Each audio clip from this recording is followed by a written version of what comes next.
네, 스테이블 코인이 전통시장 금융사에 어떤 의미인가로 해서 네, 짤막하게 네, 준비해 봤고요.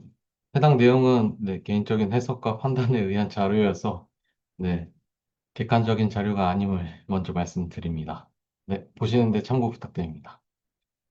네, 일단은 제가 이전에 경력이 있었던 데만 했어요. 일단 증권사 같은 경우나 아니면 그 외 금융사는 별도 확인을 한 것도 없고, 그 지식도 어떻게 보면 얕을 것 같아서, 일단은 요 이제 세 개의 군, 은행과, 그다음 선불 지급업자, 그다음 여신 전문 금융업, 이렇게 세 개의 기준으로 해서 네, 설명을 드리고자 합니다.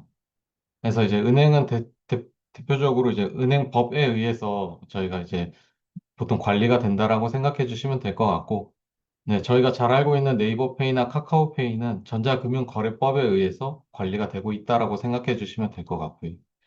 그다음에 이제 현대카드나 우리카드 아니면 현대캐피탈, 그다음에 뭐 이제 다른 뭐 이런 회사들 이제 들이 있는데 그건 이제 여신 전문 금융업법에 의해서 저희가 관리되고 있다라고 생각해 주시면 될 것 같습니다. 그래서 요 세 개의 법에 의해서 이제 관리가 되고 있고, 이제 각 은행, 그리고 이제 선불지급업자, 그다음에 여신 전문 금융업은 각자의 연합회들이 있어요. 이러한 연합회를 통해서 이제 자기네들의 이제 공통의 의견을 표출하고 있다라고 생각해 주시면 될 것 같습니다. 그래서 이제 보시면은 저희 이제 뭐 뉴스에서도 이제 은행은 뭐 KB국민은행부터 뭐 토스뱅크까지 총 13곳에서 어쨌든 이제 뭐 스테이블 코인에 대해서 공동적으로 대응을 하겠다라고 얘기를 하고 있긴 한데 결국에는 이것도 은행연합회를 통해 공동 대응한다라고 봐주시면 될 것 같아요. 그래서 기존의 은행 같은 경우는 이제 국가의 정책이나 규제 등을 이제 금융위원회나 금감원이나 이런 권고 지시사항 등을 이제 4대나 5대 은행에 이제 통보하거나 아니면 이제 의견을 물어봐서 이제 정책이나 규제나 기초적인 기준을 설립하는 경우가 많기 때문에 이 결국에는 이 은행연합회에 소속되어 있는 은행을 통해서 결정이 된다라고 보시면 될 것 같아요. 네, 이제 그래서 왜 은행은 스테이블 코인에 집중하는가에 대해서는 이제 제 개인적인 생각으로 이제 정리를 해봤습니다.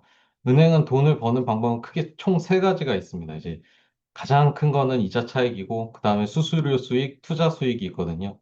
그래서 이제 밑에 기재를 한 거나 오른쪽에 자료를 보시면 금융만 해도 영업이익의 80%가 이자 차익이에요.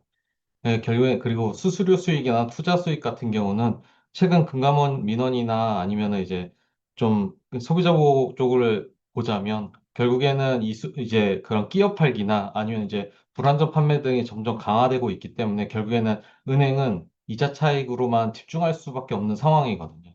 그렇기 때문에 지금 이자 차익에 대한 이율 극대화를 계속적으로 추진을 하고 있습니다.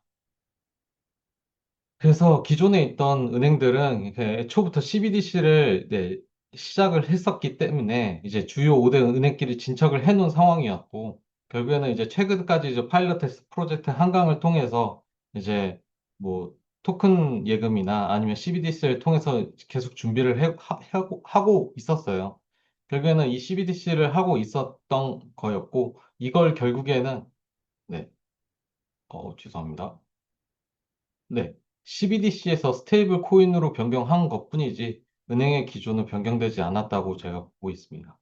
그래서 결국에는 은행은 CBDC를 결국에는 스테이블 코인이든 아니 CBDC든 여기는 지갑과 토큰형의 예금으로 관리할 확률을 굉장히 높고요. 이 이유 같은 경우는 예금 기반으로 유지되거나 강화가 되면 앞서 말씀드린 것 같이 이제 예금과 대출의 마진을 높일 수가 있기 때문에 이 은행은 이렇게 할 수밖에 없는 상황이고 본인들의 이득이 생기니까 당연히 이렇게 진행할 수 있을 거다라고 생각하고 있습니다.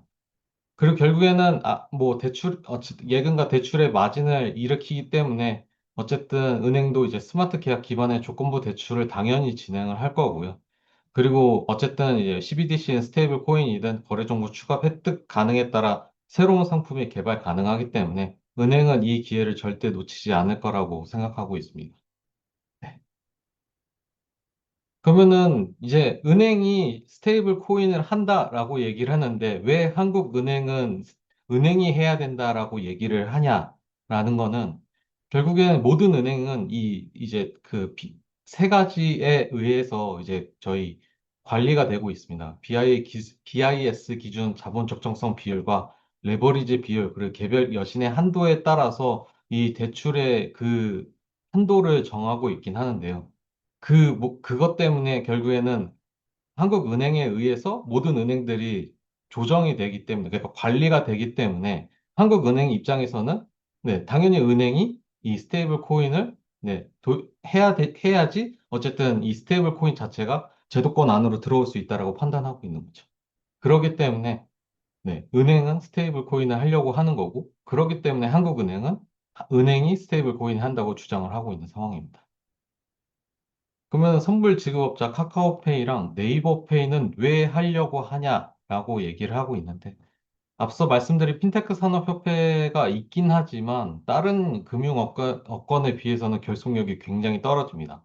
더불어 토스가 은행 라이센스를 땀으로 인해서 지금 남아있는 이제 대형 업자는 결국엔 카카오페이, 네이버페이밖에 없거든요. 근데 이게 결국에는 선불 지급업자의 최대의 단점은 이용 한도라는 게 있습니다. 우리 모두가 대부분 카카오페이나 네이버페이를 기존에 있던 이제 그런 예금이랑 연결이 돼서 한도에 제한이 없다라고 생각하고 있지만 어쨌든 네이버페이랑 카카오페이의 최고 한도는 200만 원이거든요. 결국에는 이제 수신의 역할이 지금 거의 없기 때문에 스테이블 코인에 대한 만약에 이제 사업을 진행을 하면은 이 200만 원을 초과할 수 있는 그 능력이 생기게 되는 거고 더 많은 기회를 만들 수 있는 부분이기도 합니다. 이전에 토스 같은 경우도 이제 이 은행 라이센스를 따기 전까지 은행을 왜 하려고 했던 이유 또한 이 최고 한도 200만 원이기 때문에 네. 기존에 있던 카카오페이나 네이버페이도 거의 동일한 사유로 생각하고 있으시면 되지 않을까라고 생각하고 있습니다. 네. 그럼 라인넥스트의 핀시아와 이제 플러스 클레이튼이 이제 합쳐진 게 카이어인데 결국에는 이제 대부분의 사람들이 네이버와 라인이 같은 회사라고 생각하고 있긴 하거든요. 근데 이제 LY 사태라고 해서 이제 라인 야후 사태라고 불리우기도 하는데 결국에는 네이버와 이제 라인 플러스, 그다음에 이제 LY라는 것이 많은 업무들이 현재 정리되고 있는 상황이라 네이버와 라인은 현재 조금, 네, 친하지는 않습니다. 그렇기 때문에 지금 현재 카카오페이와 카카오, 그다음 LI가 카이아를 주축으로 사업을 진행하고 있고 네이버는 별도로 구성하고 있는 상황입니다. 그리하여 이제 아래 이미지 같이 해커톤도 이루어지고 있는 상황이기도 하고요. 네. 토스 같은 경우는, 네, 뭐, 앞서 말했듯이 은행 라이센스를 딴 것도 있고, 원래는 이제 선불자 지급 수단 발행업의 본사였습니다. 그렇기 때문에 토스도 스테이블 코인을 한다고 했지만, 다른 업권과 뭐, 합쳐서서 할 일은 없고, 아마 제 추측상 토스는 그냥 그들만의 라이센스로 해서 충분히 혼자 할 수 있기 때문에, 예, 아마 스스로 혼자서 준비해서 스스로 아마 업권에다가 얘기하지 않을까라고 생각이 되고 있는데, 아직까지 구체적으로 뭘 나와온 상황은 아닌 것 같긴 합니다. 네. 여신 전문 금융업법, 이제 카드사 같은 경우는 어쨌든 뭐, 카드사도 뭐 한다라고 하게 돼 있는데, 일단은 국제적으로는 지금 뭔가 되고 있긴 한데, 사실 국내에서는 카드 쪽에서는 지금 아직 뭐 결제나 그런 부분이 이루어지진 않고 있긴 하거든요. 실상 그리고 이제 뭐 자기 여신금융협회를 통해서 일단은 한번 논의해 보겠다라고 얘기를 하고 있는데 이 카드사야말로 어쨌든 이제 제도권에서 굉장한 제한을 굉장히 많이 받고 있긴 합니다.